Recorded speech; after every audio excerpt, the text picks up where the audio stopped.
Zoé Gray, commissaire régional local, se déroule encore et toujours jusqu'au 30 novembre différents locales. Et c'était l'occasion ce soir en fait d'une conversation et François fortement à la Toulouse. Donc merci à vous d'être là, merci au public. Et Zoé, je vais juste laisser la parole pour présenter nos invités. Nous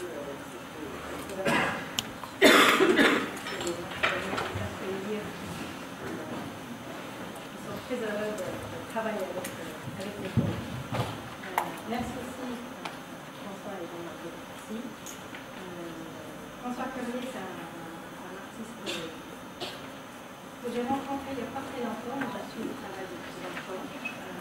Et c'est David Caro qui m'a parlé du projet Gogol, qui était quelque chose que François a imaginé avec un groupe, une vingtaine de collègues, d'amis, artistes et designers, et qui a un parcours de mini-golf qui était présenté sous forme de projet de dessin, de maquette, déjà deux pour la Biennale. Nous avons réalisé sous une forme praticable dans le titre Gogol Fréchette.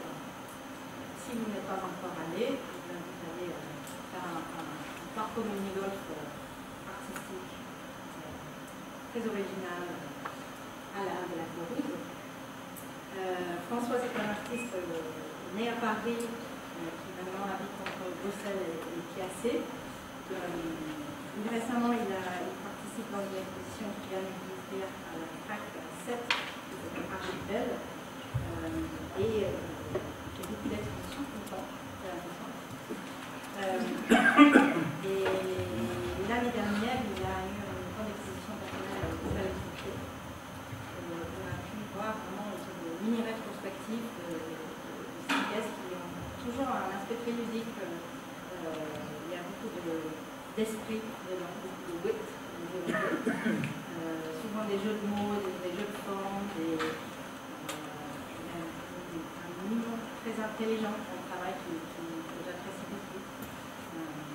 Et dans les Times, on ne présente pas que la nouvelle version de Gogol, mais aussi une pièce qui s'appelle Architecture feignante, qui est au Musée des Beaux-Arts, dans l'exposition de Laura à la Traverse. Jean-Marc Pictorel, c'est un critique d'art, commissaire que je connais depuis 7 ans, qui a beaucoup travaillé sur les croisements entre art économique et art et sport, qui a suivi, qui était très impliqué dans les précédentes éditions des ateliers de Rennes, et qui est très active ici à Rennes et partout en France, qui a fait un très beau livre qui s'appelle La beauté du geste, l'art contemporain et le sport. Ça s'appelle 2005, et c'était juste après ça qu'on s'est vu, qu'on avait venu visiter une exposition de Brian Young, qui avait organisée avec CDB. Et récemment, l'année dernière, avec Catherine Leclerc et Marcel Guinet, qui est aussi ici, il était commissaire de l'exposition Ulysse. En anglais, on dit Ulysses, mais en France, on dit Ulysse. Il y en a plusieurs. L'autre mère qui était présentée au FRAC de Rennes et dans d'autres lieux. J'ai pensé que c'était une conversation, deux intervenants très intéressants à mettre ensemble. Ils ont déjà parlé cet été pour faire un entretien qui est présenté dans le hors-série des Beaux-Arts que nous avons sorti pour la Biennale. Je vous l'invite à acheter, c'est vraiment pas cher, 9 €. Et donc j'ai pensé que ce soir c'était l'occasion de continuer ce dialogue. Je vous laisse la parole. Merci beaucoup.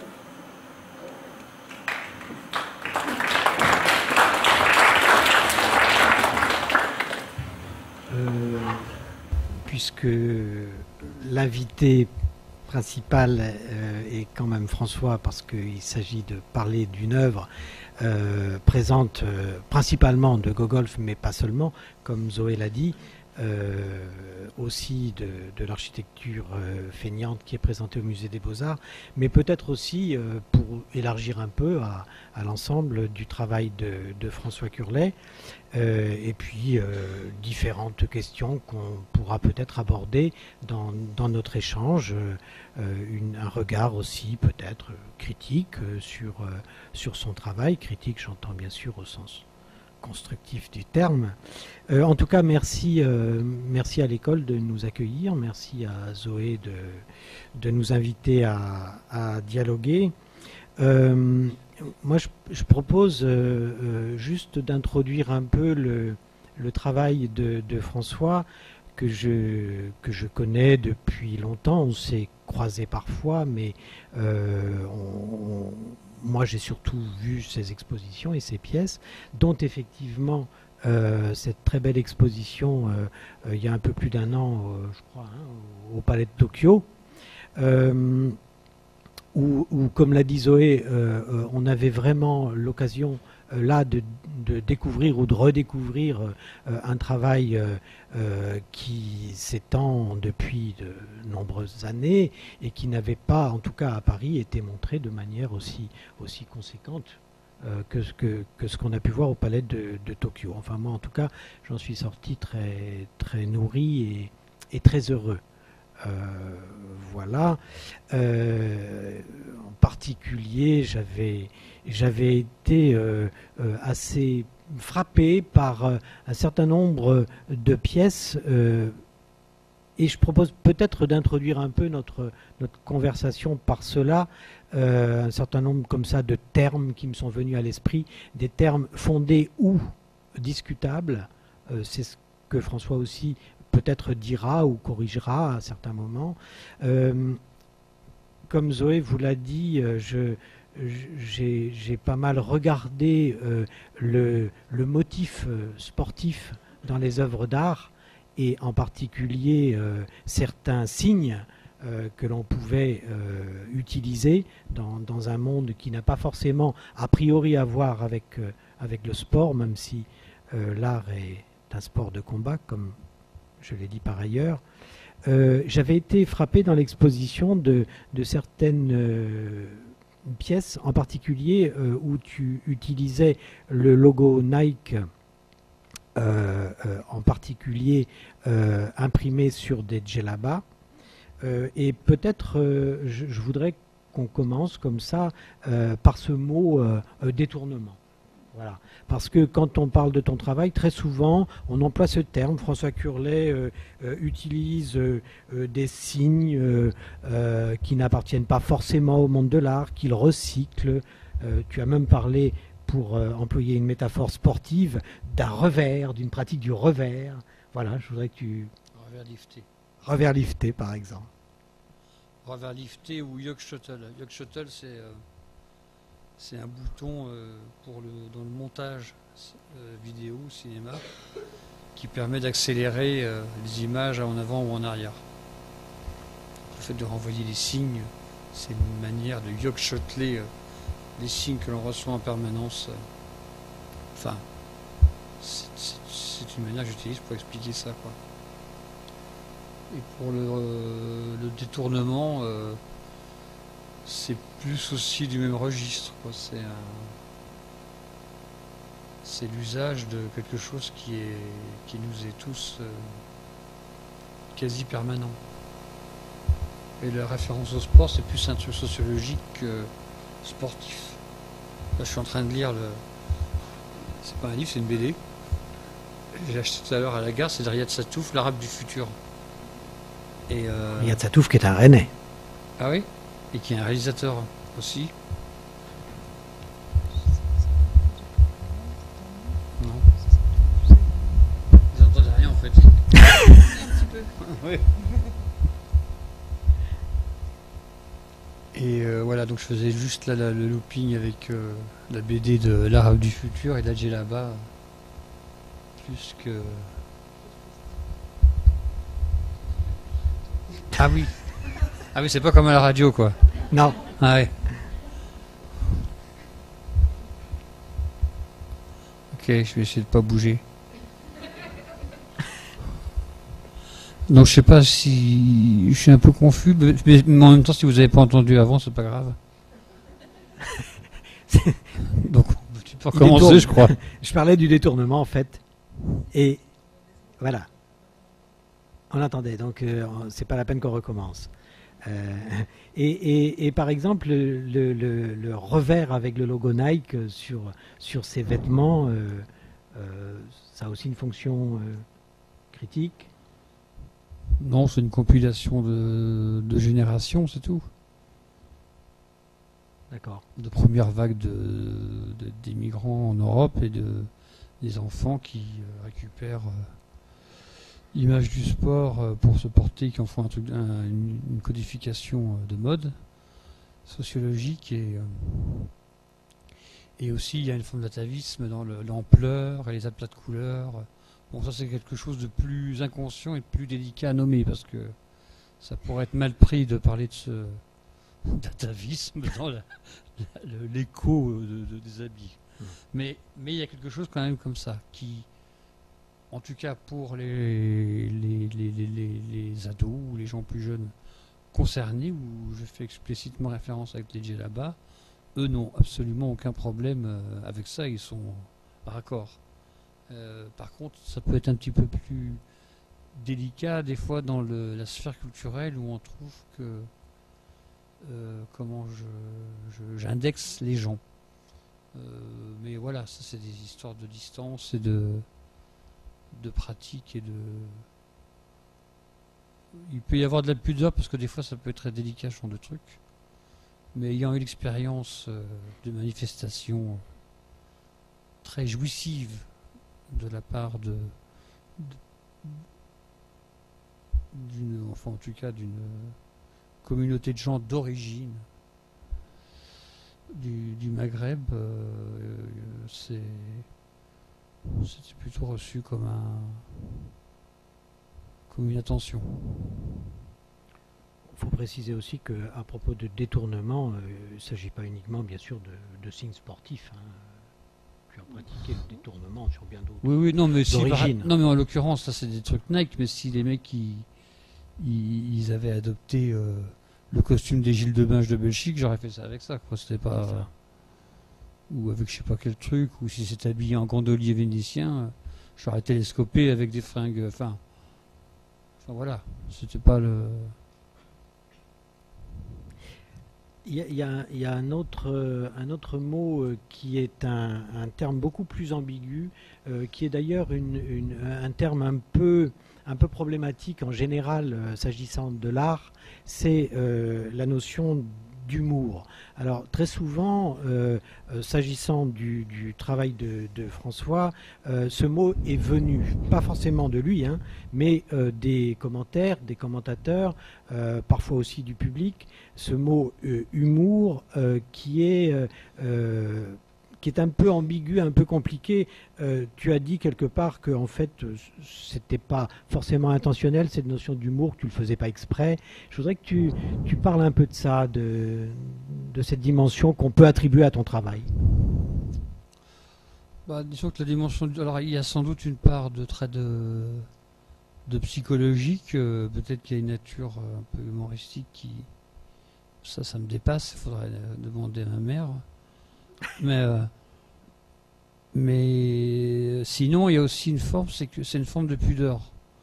Parce que par exemple, le fait de prendre des choses et puis ensuite d'aller, c'est un besoin de prendre une position pour parler en public, pas comme là, mais de manière plus narcissique en laissant des choses qui s'inscrivent, des signes.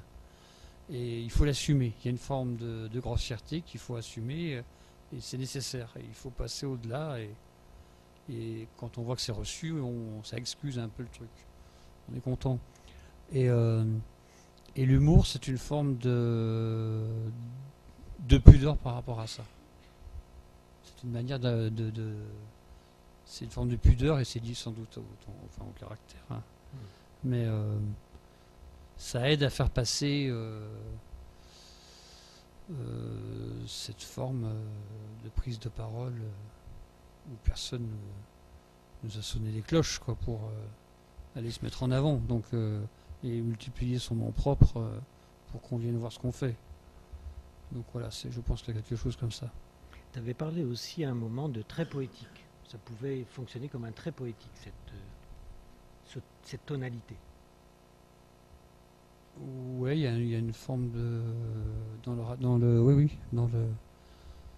dans la fusion sémantique et tout ça, il y a une forme poétique qui forme image, quoi. Qui forme image par le son, la rime ou le jeu, quoi. Quelque chose où le mot devient concret. Le troisième terme qui est peut-être plus directement en lien avec cette biennale, en tout cas par antiphrase, mais aussi par projet, puisque l'un des lieux qui montre des œuvres, le musée des Beaux-Arts en l'occurrence, on a intitulé Zoé cette partie de l'exposition Le droit à la paresse, en reprenant le titre du livre de Paul Lafargue, le gendre de Marx. S'il y a bien une dialectique du travail et de la paresse, en tout cas là elle prend une forme familiale assez inattendue. Il y a de toi dans cette partie de l'exposition une architecture feignante.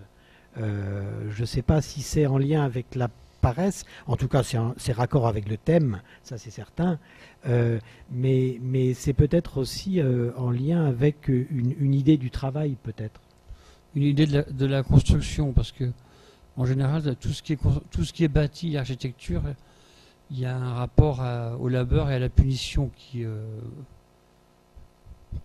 donne des fois des résultats super, mais qui est chiant, quoi. C'est comme si on devait être puni pour avoir... Enfin bon, il y a un truc que j'aime pas. Pour être logé, toujours puni, il faut payer, tout ça. Et donc là, c'était une idée commune, infantile, comme une poire belle Hélène, de construire une maison en faisant comme les bars à papa, qui sont allés voir Antilovag, qui est le père des maisons bulles. J'ai été voir Antilovag d'ailleurs chez lui. Il m'a expliqué que les Britanniques qui ont fait les bars à papa l'ont questionné là-dessus. Mais ce qu'il y a, c'est que cette architecture d'Anti et d'autres,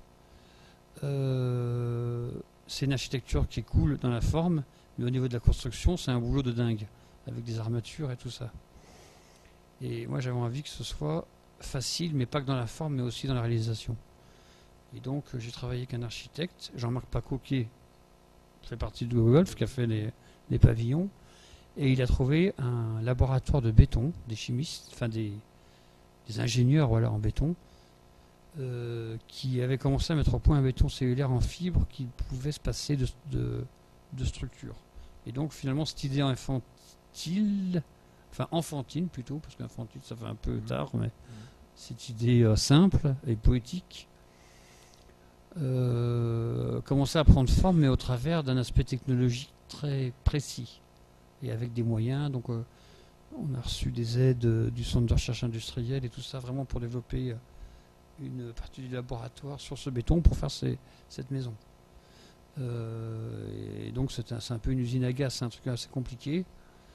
Et on a pu faire jusqu'à présent une demi-taille à Pompidou, parce qu'il y avait un peu le budget, ça coûte très cher. Et donc voilà, pour l'instant c'en est là, mais en tout cas c'était assez beau sur une idée d'enfant, de tout à coup embringuer des financements publics, un centre de recherche industrielle, tout un tas de dossiers de merde, enfin de tous les trucs que je déteste, et pour arriver à un geste commun. Et donc en fait j'aime bien ce genre de choses. Des fois ça reste à l'état d'idée, c'est un morceau de papier, puis des fois ça se réveille et puis ça devient un dragon. C'est un peu comme le cinéma, quoi. C'est décrit, puis tout à coup quand tout se met en place, c'est un dragon qui se réveille. Et ça entraîne plein de gens, puis en général les gens le font, ils ont envie de le faire, donc c'est plutôt sympathique de travailler en équipe. Voilà. Et pour le truc du Gogol, j'ai demandé des amis, puis voilà, comme ils ont dû se dire, c'était plutôt sympathique que c'était pas pour les manipuler. Ils ont fait le projet, ils faisaient confiance, et puis ils sont contents du résultat. Particulièrement ici, voilà, ça m'a fait plaisir que ça puisse arriver déjà à demi-parcours. On va revenir peut-être à Gogol tout de suite, mais moi je voulais juste dire à propos des architectures feignantes que c'est aussi l'une des belles surprises dans une exposition collective et thématique, et je trouve que c'est l'une des qualités de cette biennale, quand on est attentif non pas à sa propre parole sur les œuvres, mais à la parole même des œuvres, je trouve que, par exemple, une pièce comme celle qui est montrée au Musée des Beaux-Arts déjoue tout piège thématisant. C'est-à-dire que voilà, on est dans l'univers d'un artiste, on n'est pas juste en train de dire qu'entre Paresse et Feignant, il y a un lien, c'est pas juste une illustration de quelque chose, c'est tout simplement l'occasion donnée d'aborder une amorce d'un projet artistique, et je trouve que ce que tu viens d'en dire confirme assez fortement ça. Moi, ça me plaît beaucoup. C'est toujours le danger des expos thématiques, hein, de s'en tenir au thème. Et je crois qu'avant tout, les expositions sont des expositions d'art. Donc, on montre des œuvres d'art. Et voilà, le thème, si ça peut servir à les faire éclore, tant mieux. Et voilà. Puisque le centre, quand même, je trouve, de la présence de François à Rennes, c'est ce gros projet qui si on regarde, si on fait le tour des lieux de la Biennale, il est évident que c'est une pièce marquante, ne serait-ce que par l'espace qu'elle occupe et la variété des propositions qui sont présentes. On va y revenir, mais je voulais... parce que cette histoire du golf, c'est quelque chose qui va et qui vient dans le monde de l'art depuis quelques temps, quelques décennies. Et puisqu'on est aussi ici à Rennes, je voulais introduire l'échange qu'on va pouvoir avoir sur GoGolf et ce que François va pouvoir vous en dire, lui, puisque bien sûr, c'est le discours autorisé, c'est le sien. Je voulais vous dire un mot d'une œuvre qui m'est chère et qui est chère à un certain nombre de personnes, qui est une œuvre de Gilles Mahé, qui s'appelle Gilles Mahé joue au golf en pensant à Rudy Ricciotti. Il était question d'architecture à l'instant, voilà en tout cas un nom d'architecte. Je vais vous dire un mot de cette œuvre parce que je trouve qu'elle a à la fois quelques liens avec la proposition de François, mais aussi énormément de différences, pour ne pas dire d'antinomie. Pour ceux qui ne la connaissent pas, et j'imagine que tout le monde ne la connaît pas, je vais vous montrer tout de suite quelques images, mais peut-être la présenter en quelques mots. Gilles Mahé est un artiste important, je crois, qui a vécu entre 1943 et 1999 et qui était par ailleurs un bon joueur de golf. Très jeune, il a pratiqué le golf, il a fait de la compétition en tant que cadet, et puis bon, voilà, il est devenu artiste, il a fait l'artiste, comme il aimait à le dire, et il n'a pas fait la fortune escomptée grâce ou par l'art, en tout cas pas suffisamment pour se payer un abonnement au golf de Dinard. Qui était le golf voisin du lieu où il résidait. Et il a passé un contrat, un marché, avec son ami Rudy Ricciotti, architecte désormais très connu, à l'époque un peu moins, qui s'intéressait depuis toujours au travail des artistes et à celui de Gilles en particulier. Et le marché était le suivant, qui devait et qui a pris immédiatement la texture d'un projet artistique, d'une sorte de forme, si on peut parler de forme, mais je le crois. Ça consistait, Rudy Ricciotti payait l'abonnement de Gilles et je crois de sa femme au golf de Dinard, ce qui n'est pas une petite somme, semble-t-il. Là, je ne connais pas les prix actuels, mais c'est une somme. Et en échange de quoi Gilles pensait à Rudy en jouant au golf. Voilà, mais pensait de manière à sa manière à lui, c'est-à-dire c'est aussi un artiste, c'est avant tout un artiste, et sa manière de penser, c'était aussi de produire un certain nombre de signes de sa pratique golfistique, je ne sais pas si ça se dit, voilà. Et entre 1993 et 96, Gilles Mahé a pu jouer au golf en pensant à Rudy Ricciotti. Alors, je ne sais pas comment on lance le truc, il faut juste appuyer ou... c'est par là.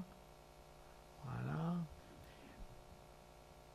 Alors après, je saurais appuyer sur la flèche. Ça ne doit pas être le début, ça. Voilà. Bon, les images sont parfois un petit peu mauvaises, mais ça vous donnera une petite idée. En fait, en 3 années, Gilles Mahé a produit, au cours de sa pratique du golf, environ 300 pièces. Ces pièces sont très très variées. Une bonne part d'entre elles consistent dans des feuilles de score qu'il remplissait et qui sont devenues comme une sorte de journal de sa pratique et aussi de ses jours et de sa vie. Et pendant ces 3 années, il a confié à Ricciotti tout ce qui concernait sa pratique du golf. Alors ça, c'est une vue... Il y a 1000 façons de présenter cette œuvre, hein. On avait choisi, c'était dans l'exposition La beauté du geste à Vassivière, en 2000, de présenter un certain nombre de pièces encadrées et puis de photocopier les autres et de les mettre en classeur, parce que de toute façon, c'était aussi une façon possible de les montrer. Et alors, tout ça était très... Alors ça, c'est une croûte remarquable réalisée par Gilles Mahé, attestant de sa pratique. Mais ça pouvait être aussi une carte postale, ça pouvait être une feuille de score, comme vous voyez. Et très souvent, sur les feuilles de score, il y a des notations très intéressantes. Bon, quelquefois, il fait juste que penser à Rudy, mais quelquefois, il y a la couleur du temps, il y a les rencontres, et puis il y a les gens qui viennent sur un parcours avec lui.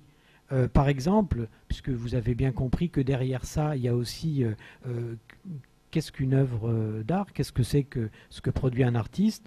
Gilles Mahé avait fait venir un inspecteur de la DAP, Paul Hervé Parcy, pour ne pas le nommer, qui est venu inspecter la pratique artistique de Gilles et attester, par le fait même qu'il était inspecteur aux affaires artistiques de ce pays, attester du fait qu'il s'agissait là de l'art. Voilà. Alors, les feuilles sont toujours très, très soigneusement rédigées. C'est un plaisir de les lire. Voilà, certaines figurent dans des publications, d'autres pas. L'œuvre, bien sûr, est la propriété de Rudy Ricciotti. Je crois que c'est dans celle-là. Alors, je ne sais pas si c'est celle-là, mais à un moment, par exemple, il ne peut plus jouer au golf parce qu'il s'est fait mal à la main. Et donc, il envoie un certificat médical aussi à Rudy pour s'excuser d'abord et justifier le fait de la suspension de sa pratique.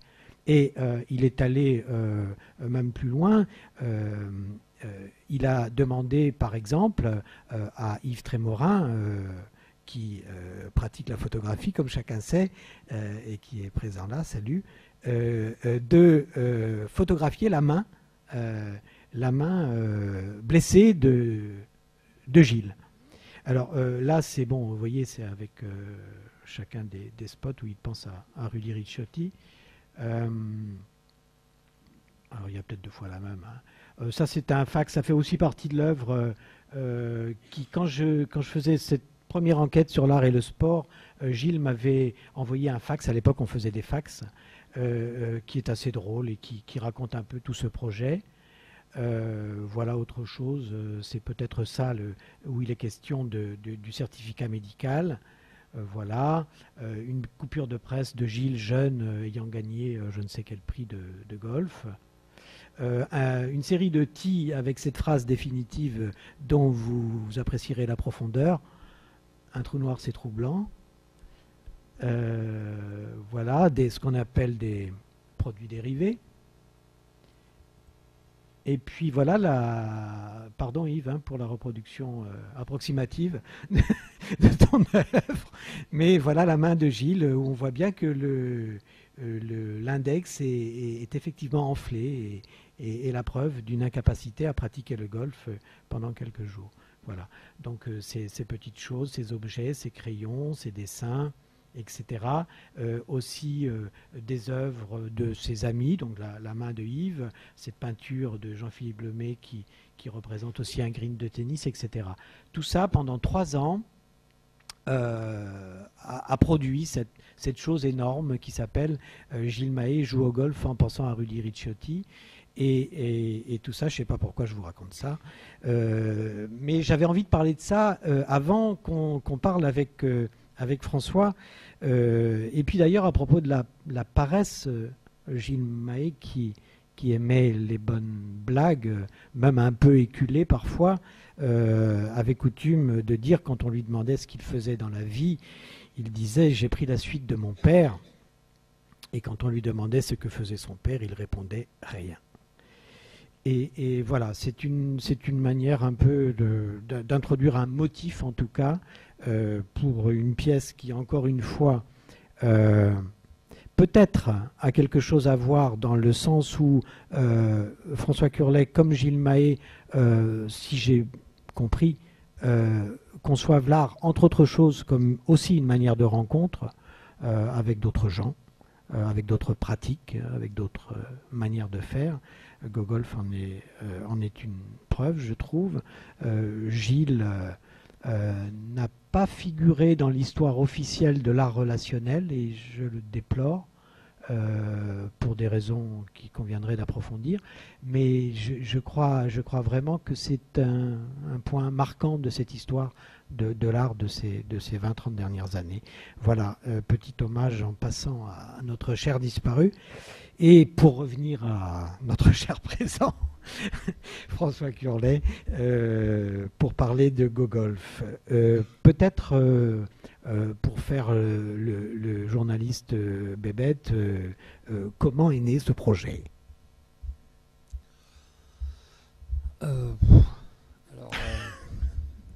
ça t'embouche un coin. Disons que en fait, je regardais les parcs de sculpture et je trouvais ça chiant. Donc, puis comme c'est souvent dans l'herbe et tout ça, c'est venu inconscient. Il y a eu un télescopage assez naturel. Parc de sculpture, golf, mini-golf. Et donc en proposant une charte, un protocole très simple, à des gens, comme j'ai demandé qu'à des gens que je connaissais qui pouvaient le faire comme ça spontanément. Enfin, pas spontanément, mais en réponse, jusqu'à spontané, sans argent, sans rien. Et donc, j'ai reçu une 20aine de projets, voilà, ou 18, pour faire un parc de sculpture praticable, mais tout en rentrant dans une charte préétablie, donc qui est en fait le protocole du mini-golf. Et cet aspect-là m'intéressait quand même, quoi. Donc, c'est rigolo, mais en même temps, il y a un cadre. Donc, mais il y a un cadre qui n'est pas plus rigide que celui d'un parc de sculpture. Et donc chacun est allé s'amuser un peu comme en fait les gens se sont amusés à faire un spot de mini-golf. C'est venu assez simplement. On part du principe, je ne sais pas si c'est à raison ou à tort, que vous connaissez la pièce dont on parle. Et qu'il s'agit donc de Gogolf qui est montré à la Courrouze, qui est une pièce donc de François. Peut-être qu'on peut montrer des images qui peuvent défiler pendant qu'on parle. Hein. Peut-être rappeler aussi que ce projet a eu plusieurs étapes. Il y a eu plusieurs étapes. En fait, là, j'avais oublié, mais tout à l'heure, quelqu'un m'a parlé de la Maison Rouge. Avec quelqu'un qui a fait un truc dans l'aquarium. Et j'avais été invité avant ce projet avec les graphistes Donuts à faire un truc. Et comme c'est une maison, la Maison Rouge, c'est un truc de collectionneur, enfin c'est un collectionneur qui a ça, de Galbert, et qui monte des collections privées. Et comme il fallait un petit peu animer le patio et remplir le truc, on a juste mis de l'herbe en rouleau avec une voiture de golf en considérant que ça pouvait être le hobby des occupants, et avec une édition justement qui était un tee de golf en bronze et qui pouvait servir de clou pour accrocher un tableau. Enfin voilà. Donc ça, c'était sans doute une espèce de préambule. Peut-être que ça, peut-être pas. Et puis après, il y a eu la collusion à la parc de sculpture, truc, mais par exemple, moi je connaissais un livret qui s'appelle le problématique de l'art moderne et du mini-golf, qui est un livret de la fin des années 80 de Marcus O'Helen, Albert O'Helen, et Kippenberger et Butner. Voilà. Donc il y avait des trucs comme ça sur la relation à l'activité artistique et à la détente, plutôt que d'en faire, surtout pour des Allemands, un acte héroïque et parfois dramatique, d'avoir une relation beaucoup plus journalière, un peu comme les relevés quotidiens d'Auguste Santer et tout ça, avoir une relation matérialiste avec l'aspect de l'art et pas quelque chose de mystique, ou moins. Donc sans doute que ce genre de truc on fait on se met. Voilà. Et puis il y a eu différents stades, différentes formes. Une première forme à Tourcoing, c'est ça, qui était plutôt une exposition de dessin. Bah, c'est ce qui a lancé le truc, c'est que c'était avec Yves Brochard à l'université de Lille 3, c'est qu'à Tourcoing il y avait une galerie. Enfin, il y a toujours, je pense, une galerie. Et j'ai proposé le truc du golf pour éventuellement l'implanter. Et puis ça lui avait plu, donc on avait commencé. Il y avait un partenaire qui s'occupait de sculpture publique. Je ne sais plus. Enfin bon, voilà. Ils sont un petit peu regardé le truc. On s'est dit, peut-être voir pour la région. Donc, mais là, c'était vraiment sommaire. Il y avait des projets papier.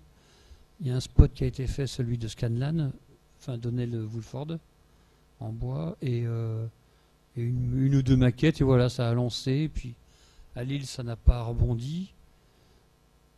Puis ça restait en stand-by. Puis après, c'était à Château-Gontier. On voulait le développer sous forme de maquette avec l'école d'Angers des Beaux-Arts. Donc moi, j'ai proposé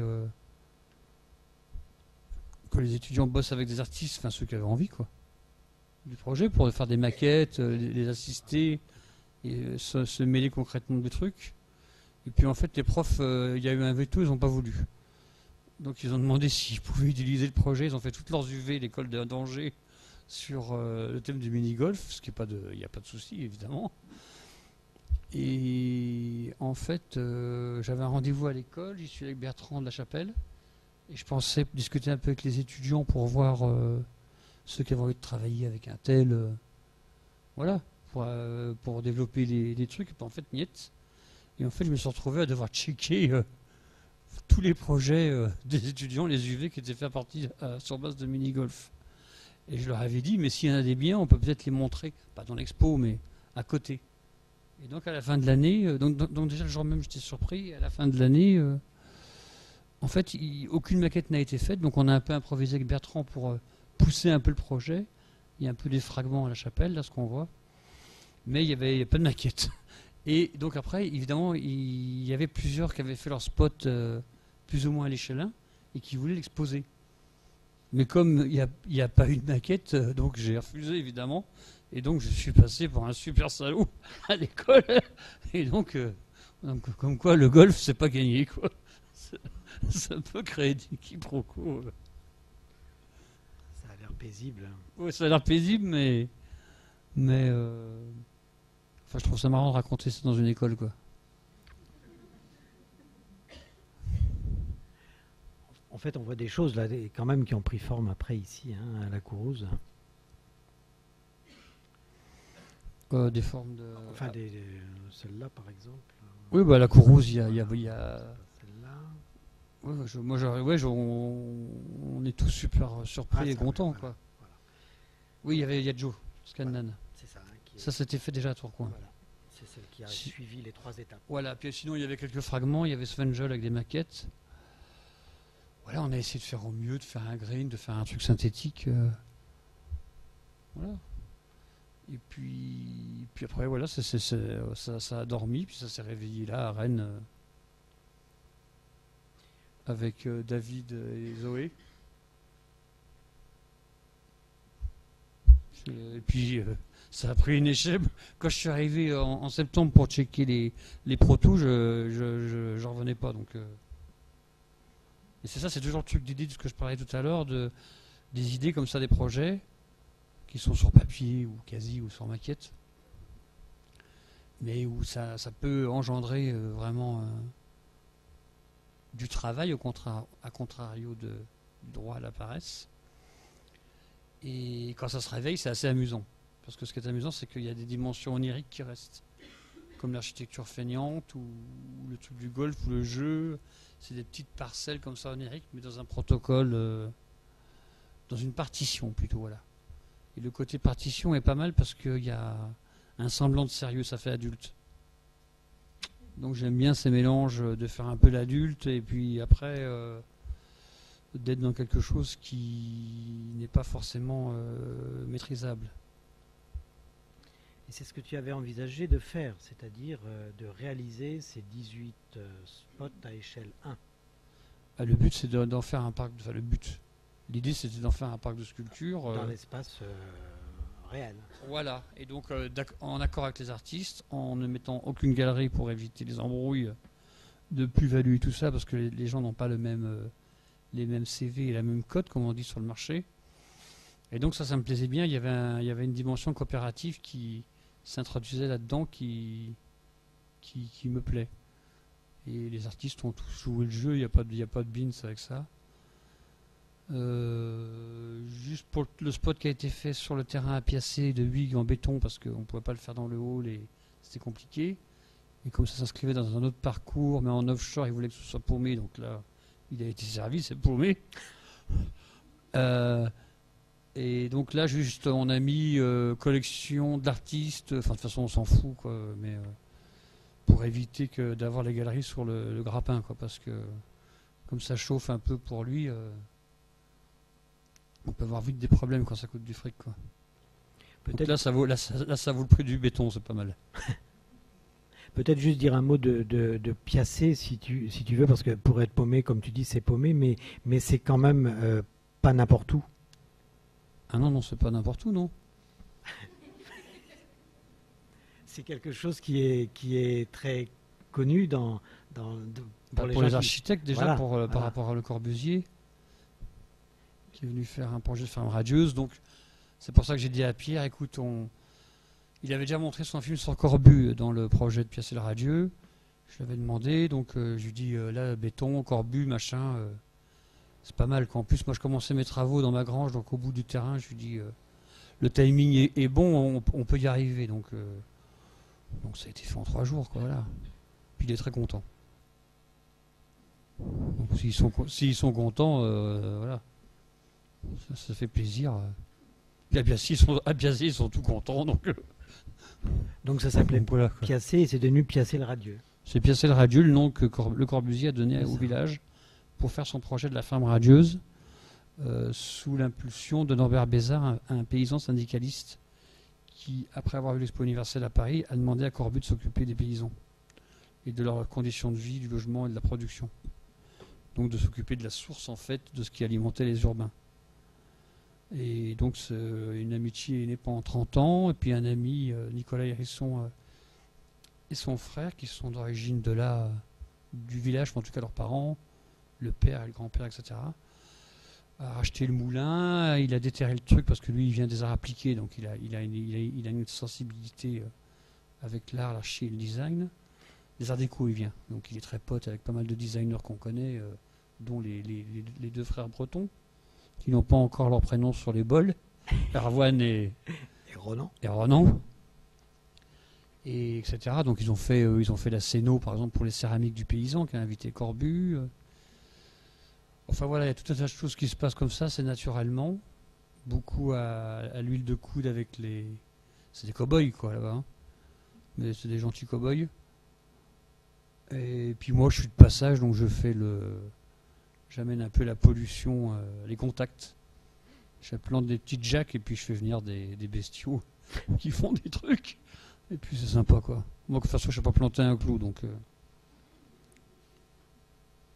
voilà, ce truc-là continue de manière empirique. Et puis ça positionne aussi par rapport à... un peu enfin, sans vouloir jouer au...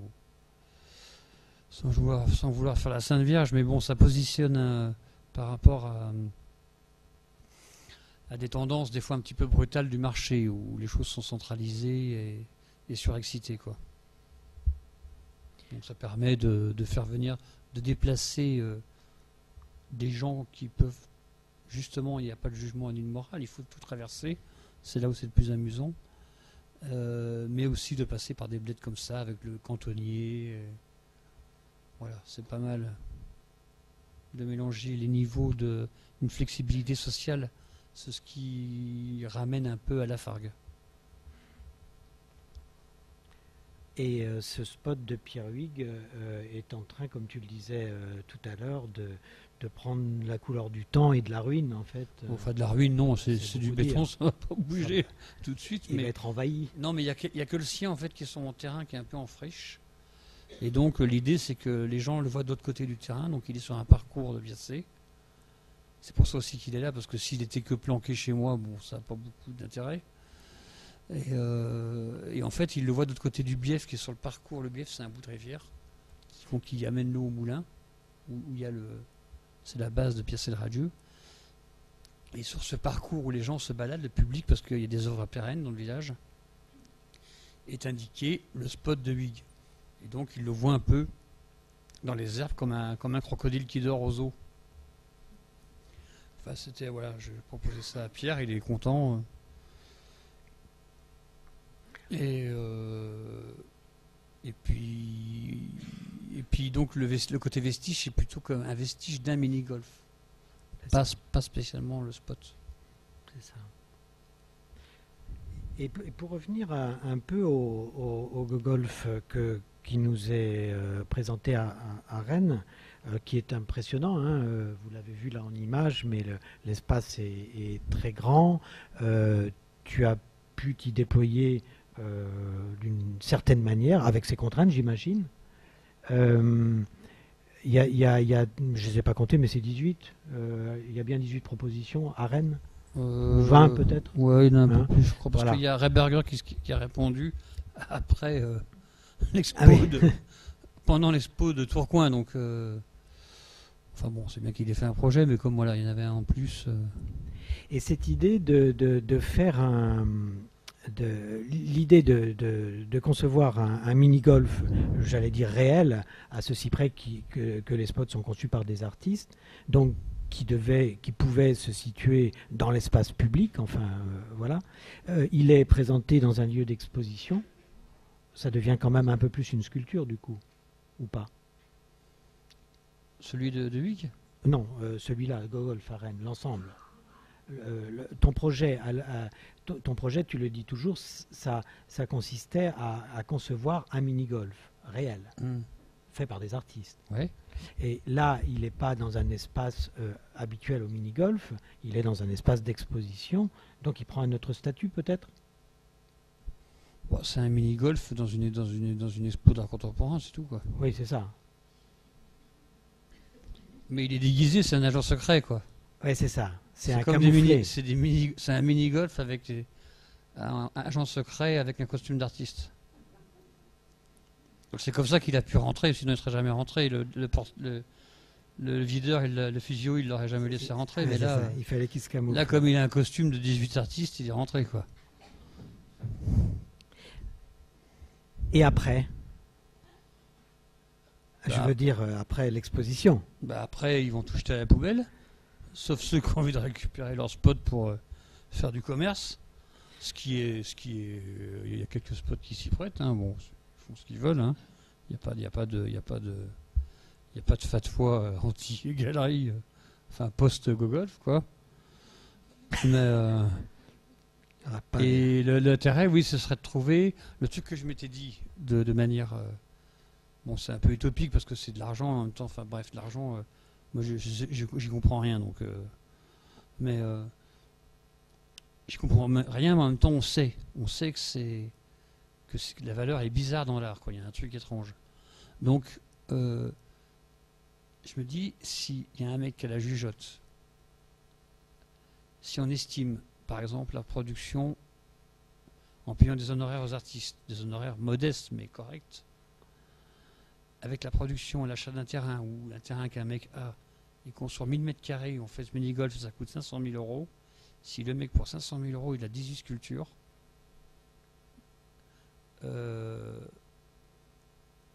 enfin voilà.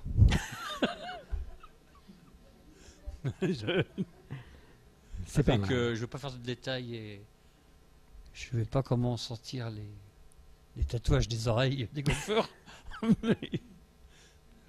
Mais bon, voilà, donc je te dis, c'est amusant, quoi, comme, et ils sont tous d'accord de toucher le même, des honoraires, pareil. Ça, j'aime bien. J'aime bien ce rapport-là.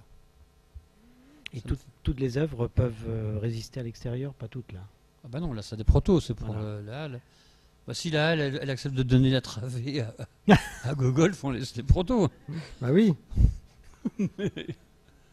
Mais sinon, non, ce sera pérenne en béton. C'était juste le petit cahier de charge quand j'ai envoyé l'invitation demandant aux artistes s'ils voulaient faire un projet. C'était d'essayer de ne pas tomber dans des délires de production excessifs et de rester dans une charte maçonnerie, béton, métal, bois, enfin bois, ouais. Ferronnerie, un peu de résine, voilà. Et j'essaie plutôt de demander à des sculpteurs, voilà.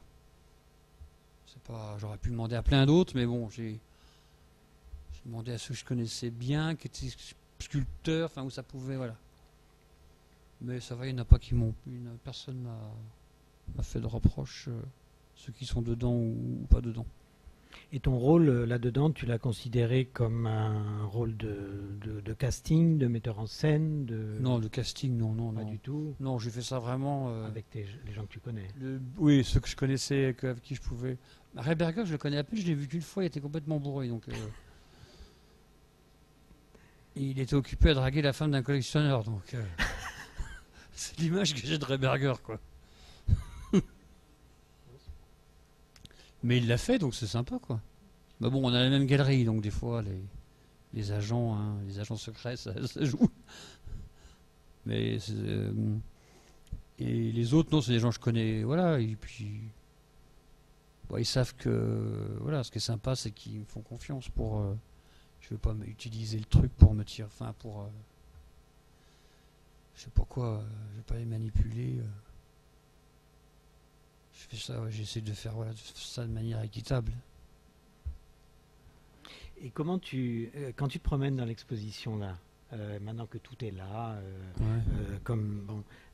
tu arrives à te positionner comme un visiteur qui, bon, sans même parler du jeu, parce qu'on peut jouer bien sûr, mais à regarder chacune de ces propositions, tu portes des jugements, tu as tes préférés, tu fais comment dedans? Bah, je crois que ma préférée, c'est celle qui ne marche pas. Oui, il y en a une qui ne marche pas. Ouais. Parce qu'il y a un souci technique, c'est dommage, parce qu'il y a eu les moyens et tout. C'est vrai que la production, c'était super. Là, j'ai vraiment rien à dire, quoi. Ils sont tous contents. Et c'est vrai que c'est ce truc-là qui amène un côté Alice. Mais malheureusement, Anne Veronica n'a pas eu de bol. La boîte a merdé son truc. Bon. Donc ça lui fout super les boules. J'ai dû la convaincre quand même de laisser le spot qui marchait pas. Ça l'a torturé. Et je pense que je sais pas, non, c'est compliqué à dire. Bien sûr, non, mais je dis ça pour t'embêter, bien sûr. Ouais, mais non, mais c'est comme une équipe de foot, donc je sais pas, ou de hockey, de golfeurs, quoi, une équipe de golfeurs. Ouais. Je me demande comment les gens, le jour du vernissage, où il y avait beaucoup de monde, beaucoup de gens jouaient. C'était comme une espèce de pulsion, on se précipitait sur les clubs. Bah, la presse, c'était marrant. Ouais, c'était très, très étonnant. Parce que je les regardais, ils écoutaient donc Zoé, les gens, enfin bon, tout le truc de com et tout ça. Le truc normal, quoi, là, ils sont tous là. Et puis après, une fois que c'était fini, putain, ils se sont jetés sur les clubs. Ah mais oui, impressionnant. Ils se sont défoncés, mais comme des gosses, quoi. Et donc, c'est vrai que c'était assez rigolo parce que d'habitude ils sont un petit peu sévères. Ouais. Ils font attention sinon pas pour cucu, c'est pas bien, machin. Et là, pas du tout. Lâché, quoi. Donc c'était. Ça t'a fait plaisir? Ouais. Ouais. Bah ouais. Ouais, puis je voyais les artistes, ils étaient décontractés avec ça, ils n'étaient pas à essayer de les capter ou. Enfin bon, voilà, il y a toujours un truc un peu. Parce que je me suis demandé, je ne sais pas si vous connaissez cette pièce de Maurizio Cattelan, où il a conçu un baby-foot à 22 joueurs, un énorme truc, dont il a fait l'objet à la fois d'une photographie qui circule beaucoup dans le marché de l'art, mais aussi d'une performance à Modène, en Italie, début des années 90, où il a fait jouer une équipe locale contre une équipe de travailleurs africains en situation irrégulière. Et il avait imaginé un sponsor, je ne sais pas, un entrepreneur de travaux publics par exemple, je ne sais pas, qui mettait son logo sur les maillots des joueurs. Et ce logo, c'était le mot allemand Raus. C'était donc une pièce à forte dimension politique, on va dire. Enfin, en tout cas, Cattelan le revendiquait au moment où la Ligue du Nord en Italie montait en puissance, etc. Et puis après, je l'ai vu, cette pièce, au Centre Pompidou, quelques années plus tard, une dizaine d'années plus tard, dans une exposition qui s'appelait Au-delà du spectacle, et qui était la reprise d'une expo aux États-Unis qui s'appelait Let's Entertain, je crois, où cet objet un peu... Pour ça, l'idée de la ruine m'intéressait aussi un peu. Cet objet qui était dénué du coup de toute dimension politique était rendu à sa seule dimension ludique. Et je ne sais pas, je ne connais pas Cattelan, je ne sais pas ce qu'il a pu penser de ça, mais j'imagine aussi que quand tu fais cette proposition, quelque chose t'échappe. Ah bah, de toute façon, ça échappe toujours. Hein. Voilà. Ça, on ne sait pas pourquoi ça tient, c'est comme la pâte à crêpes. Hein. Je dis ça parce qu'on est en Bretagne. Voilà. Je te remercie de faire couleur locale. Non, mais ça, on sait pas pourquoi les trucs passent ou passent pas. On sait pas des fois pourquoi on se prend une branlée ou des fois pourquoi ça a du succès, quoi. C'est un truc, alors là, c'est là où il y a la nécessité permet de faire les choses. Sinon on fait pas parce que c'est trop brutal, quoi. Le Voilà. temps passe, ça fait à peu près une petite heure qu'on échange. Peut-être que le moment est venu d'échanger aussi un peu avec vous, enfin surtout lui d'ailleurs. Si vous voulez, je ne sais pas, peut-être soit témoigner de ce que vous avez pu ressentir vis-à-vis de cette pièce ou autre, vous avez la parole, profitez de la présence. Je voulais juste préciser pour Tu voulais montrer ton film aussi. La métaphore de l'équipe de foot, là, enfin de sportive. Si ça se rapprochait d'une équipe de sportive, ce serait un peu comme... ce serait l'équipe de foot de coup de tête où il y a Patrick Dewar, mais il n'y a que des Patrick Dewar. Voilà. Ah oui, coup de tête, oui. Je sais pas si c'est une référence locale. Oui, voilà. Et je crois que l'équipe qu'il avait d'ailleurs en tête, c'était l'équipe d'en avant de Guingamp, pour rester en Bretagne. Ouais. Guingamp. Ouais. Allez, Voilà. Guingamp. C'est ça, exactement. Je crois aussi que peut-être avant qu'on échange, tu voulais montrer un film qui n'est pas très long. Non, c'est un petit film voilà, qui a été fait dans une villa moderniste à côté de Barcelone. Et voilà. Enfin, il faut regarder. Mais il faut bien être attentif au début. Pas manquer l'attaque. Ouais, c'est l'attaque qui va signifier en fait la chute.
vous avez chopé, c'est noir.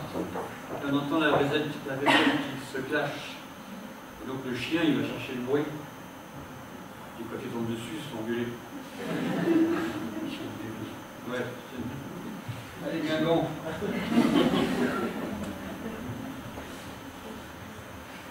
La parole est à vous.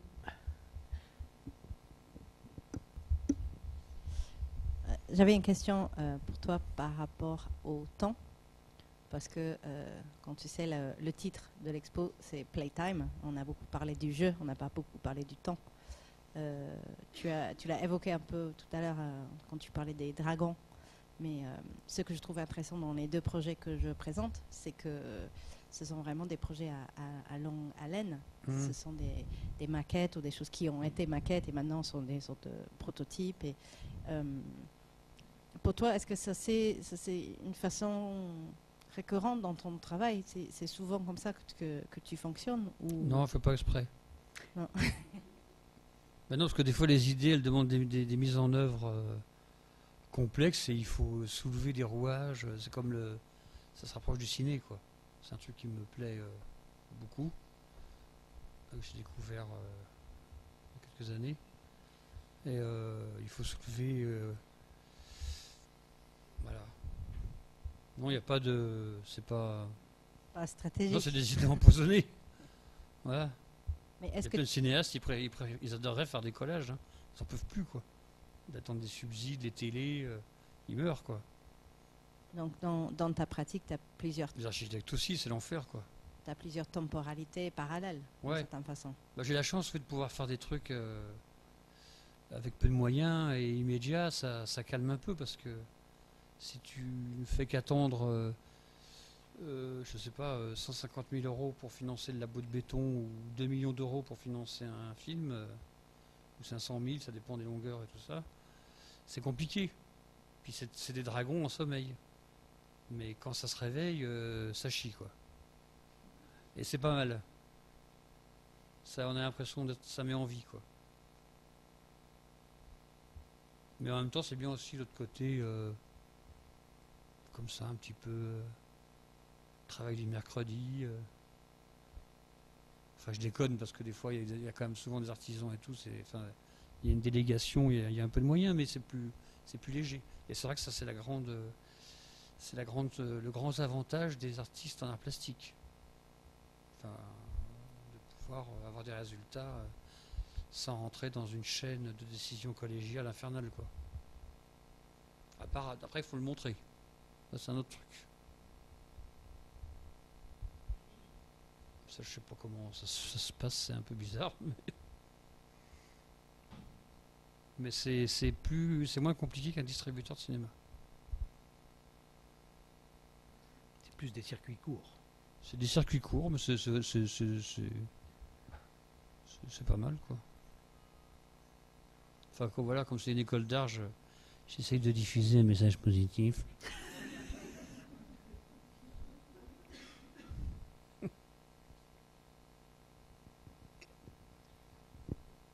Bonjour. Moi j'ai une question. Vous parlez beaucoup de valeurs, en fait, de valeurs financières, valeurs des œuvres. Est-ce que les œuvres... non, je l'expliquais, oui. Oui, mais depuis le début de la conférence, je trouve qu'il y a beaucoup de questions de valeurs. Et je me demandais si ces œuvres-là, elles n'avaient pas justement perdu cette valeur financière et qu'elles ne devenaient pas une valeur distrayante. Et, enfin, est-ce que leur valeur ne s'est pas... Est-ce que vous n'avez pas déplacé leur valeur du fait que ce soit des jeux, qu'on puisse les utiliser? Bah, comme la plupart des protos vont finir à la poubelle, la valeur, c'est sûr qu'elle est déplacée. Et ils sont usés aussi. Et, ouais, usés, mais par contre, celles qui peuvent être pérennes, la valeur financière, elle va pas disparaître. Même s'il y a l'usage du jeu et quel côté ludique, il faut pas le demander deux fois à des marchands. Hein. Enfin, c'est pas pour les critiquer, c'est leur boulot, quoi. Ils aident à faire vivre les gens et machin, mais voilà. Enfin, c'est pas vraiment. Dire que ça, cet aspect de la valeur de l'espace du jeu ou ludique, de ce que vous dites, est autonome et indépendant en fait du côté jetable ou pas. C'est quoi? C'est dû à l'usage, à l'usure des objets? C'était pas dû vraiment à l'usure, c'était vraiment dû au fait qu'ils aient qu'ils soient utilisables en fait, du coup ils ont une autre valeur. Il y a la valeur d'usage. D'usage, voilà, c'est ça. Oui, mais la valeur d'usage, c'est une autre temporalité. Okay. C'est pas quelque chose qui atténue. Au contraire, actuellement, c'est même presque enfin, comment on dit, du sucre pour les mouches, c'est ça? Non? Pour les, non? Du miel pour les... Non, je sais plus. Je sais plus, il y a une expression, mais enfin, il peut y avoir quelque chose de même délicat dans l'aspect ludique. Là aussi, il y a une pudeur à avoir, parce que ça peut être... c'est chouette. Moi, quand j'étais dans le hall, je parlais avec des gens, des retraités, je voyais les gamins qui étaient sur le banc là, par ronde 2, enfin, c'était rigolo. Mais parler, ils s'amusent et ça fait plaisir. Mais bon, je crois que le côté protocolaire refroidit un peu le côté joujou. Ce qui est pas mal. Ça contrebalance un peu cet aspect. Le risque, ça aurait été que ça fasse Interville. Et c'est quand même refroidi. Voilà. C'est refroidi par quoi? Par la dimension sculpture des œuvres? Non, parce qu'il y a un protocole, il y a une partition générale qui s'applique, qui englobe les projets. Et c'est ce qui refroidit l'aspect Interville, quoi. Il y a quelque chose il faut du chaud, du froid. Mais si un jour c'est réalisé dans l'espace public, tu n'auras plus cette alternative. Si, parce que les choses sont dessinées dans une grille. Ouais. Et dès qu'il y a une grille, mentalement, elle est présente. Même si elle peut avoir des formes rigolotes ou coucou c'est nous, je sais pas quoi. À partir du moment où il y a quelque chose est basé sur une grille avec un protocole identique pour des idées même très différentes, il y a déjà quelque chose de l'ordre de l'administratif, mais qui vient se heurter avec le rêve. Et c'est ça que je trouve plaisant. Cette tension. Voilà.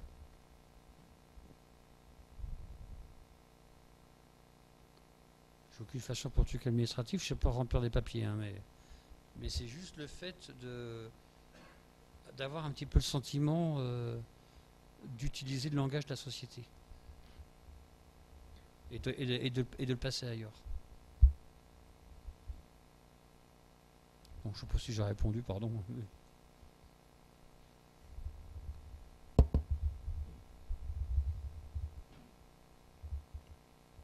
D'autres interventions sont les bienvenues.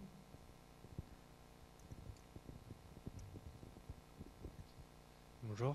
Donc c'est vous qui avez choisi les artistes qui ont créé les modules, on va dire? Ouais. Enfin, je les ai pris dans mon répertoire de téléphone, hein, donc. D'accord. Faut demander à Nokia. C'est pas spécialement c'est lui le coupable. C'est pas par affinité, c'est pas. Si, c'est par affinité parce que j'ai demandé à des gens que je connais, à qui je m'entends bien et qui pouvaient le faire. J'ai rassemblé 18 projets sans 1 euro. Alors ça vaudrait le coup de faire un pari, de demander ça, d'obtenir ça à des commissaires, quoi. D'accord. Et Non, mais je dis pas ça pour me foutre de toi, mais c'est vrai. C'est un truc c'est comme ça, quoi. Ouais, c'est notre dynamique, quoi. Mais après, ça reste du papier. Il faut des relais. Mais c'est comme ça que j'ai choisi. C'est pas un peu pour le côté 3D, ce que je disais, plutôt des objets. Et puis des connaissances.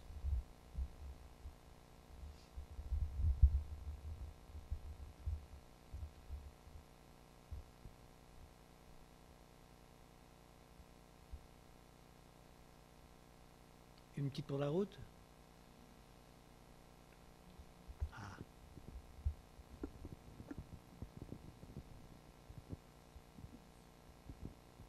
Pour architecture fainéante, tu dis que tu as voulu faire quelque chose d'extrêmement simple, de facile à réaliser, rapide.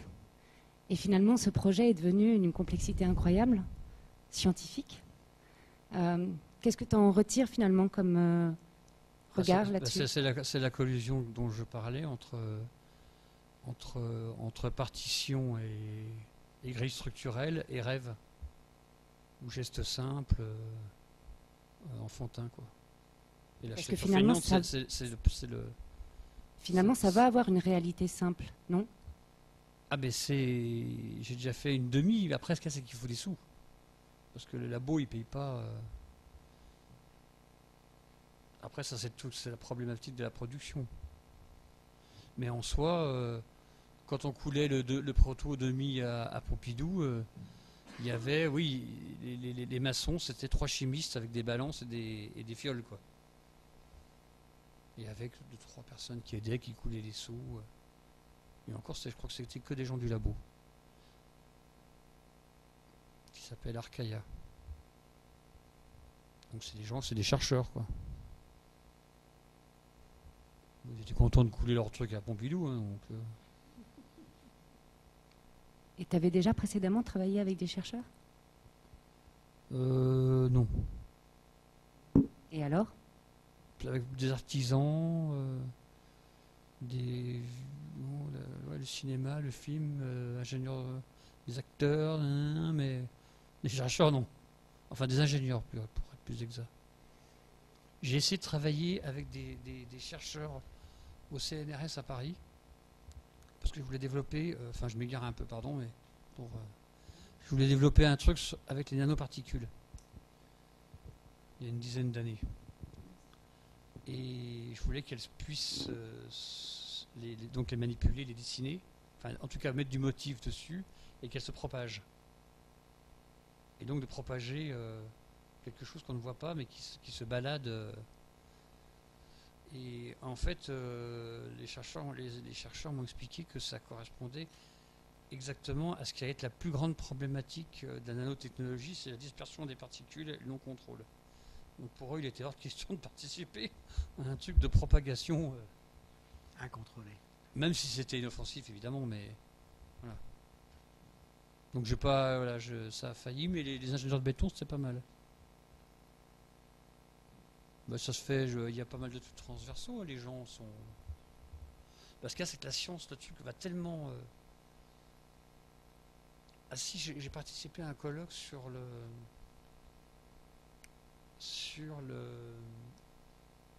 Pas le cortex reptilien, mais sur le truc avec les céphalopodes, les sèches. Voilà. Et apparemment, c'est toute la base... des problèmes futurs pour la médecine, et même presque quasi le mode d'emploi même de l'humain, du mammifère, se trouve chez les céphalopodes. Et donc il y a énormément de gens qui bossent là-dessus. Donc c'est vrai quand on entend des trucs comme ça, puis qu'après on se dit je vais faire la révolution parce que je vais exposer un objet acheté dans un magasin, des fois ça te calme un peu. C'est pas mal, quoi. Moi, je trouve que, enfin, je ne sais pas si c'est une conclusion ou pas, mais à t'écouter depuis un moment là, j'avais commencé par évoquer cette collision entre les signes qui pouvait créer une ambiguïté d'humour, mais qui était plutôt un trait poétique.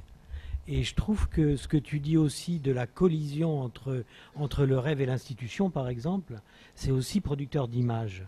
Et je me demande si le fil qu'on a un peu cherché à tirer au cours de cet échange, enfin de tes paroles en tout cas, c'est pas justement cette capacité à faire image à un moment, et qui est un travail de plasticien, aussi de poète, enfin c'est... Ouais. Bah, moi je me sens plus comme un poète que comme un artiste contemporain. Parce que comme ça, bah, il y a grand chose, c'est plus cool, quoi. Un artiste contemporain, bon. Mais non, le truc contre le rêve et l'institution, c'est qu'en fait, il y a un principe, c'est que toute institution est défaillante. De par le système de collégialité qui est de toute façon gérée par de l'humain. Et donc il y a un système, il y a une masse défaillante potentielle qui est inhérente à toute institution. Et c'est là-dessus qu'elle est intéressante, parce que c'est sur cette part qui justement ouvre un espace de jurisprudence qui est l'appel au rêve, ou elle appelle à la nouveauté. Donc c'est toujours le côté froid-chaud, quoi. Belle conclusion. Merci.